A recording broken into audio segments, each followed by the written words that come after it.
invitado porque yo no era su amigo. No nos habían presentado, pero ella me gustaba y un pretexto era el regalo. A su fiesta me acerqué con el regalo en mis manos. Hasta su lado llegué y quise darle un abrazo. Fue notorio aquel rechazo, toda la gente volteó, no aceptaba mi regalo. Su reacción me sorprendió, me dijo: no te conozco, yo no sé qué haces aquí.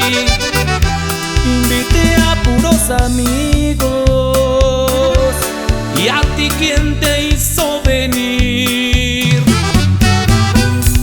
Me tragué mi llanto amargo,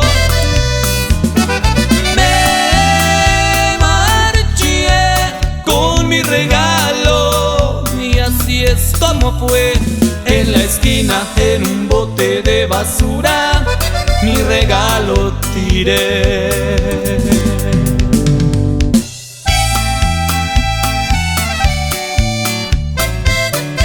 Y con todo el dolor, así suena Estampa de Oro.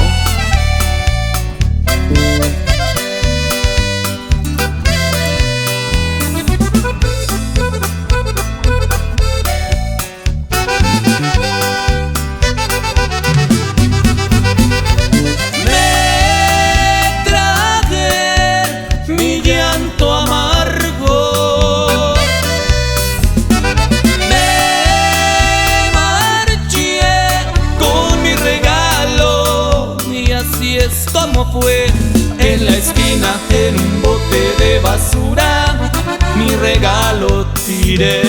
En la esquina, en un bote de basura, mi regalo tiré.